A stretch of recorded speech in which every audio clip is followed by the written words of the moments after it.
musharax madaxweyne Puntland Jibriil Maxamed Faarax ayaa gaaray magaalada Garowe caasimadda Puntland iyadoo soo dhaweyntiisa ay ka qayb galeen waxgarad iyo qaybaha kala duwan ee bulshada.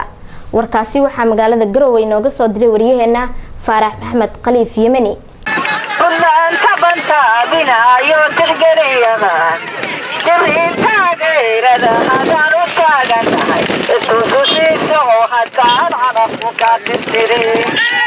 musharax madaxweyne 2019 Colonel Jibriil Maxamed Yuusuf oo soo gaaray magaalada Garowe ayaa soo dhaweyntiisa waxa ka soo qayb galay siyaasiyiin waxgarad ururada haweenka iyo dhalinyaro iyadoona ay ciidamada Baambeeda iyo cutubyo ka tirsan ciidamada Puntland uu salaan sharaf halkaasi kaga qaatay waxaana halkaasi kelmado suugaan iyo buraanbur isugu jira ku soo dhaweeyay bulshadii halkaasi ku sugnayd.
inta kadib musharax ayaa loo soo galbiyay magaalada madaxda Puntland ee Garowe markuu soo gaaray barxadda Garowe ayuu boqolaalkii dadweynaha ay soo dhaweysay musharax madaxweyne 2019 injineer Jibriil Maxamed Yuusuf halkaasi kula hadlay waxaana hadalka ku horeeyay Dr. Dhagaweyn oo kamid ah siyaasiyiintii soo dhaweysay isagoona sheegay in aeroboortka magaalada Garowe lagu dhibay. Allahu akbar waxa la joogaa xilligii Puntland uu ka bilaabanayay ololaha doorashada waxaan jecelahay inaynu maanta si fiican u soo dhaweyno injineer Colonel Musharax Jibriil hadalka asaga ayaa iska leh waxaan xusayaa in reer Garowe iyo shacabku ay soo dhaweeyaan dhammaan musharaxiinta lana ilaaliyo dimuqraadiyadda.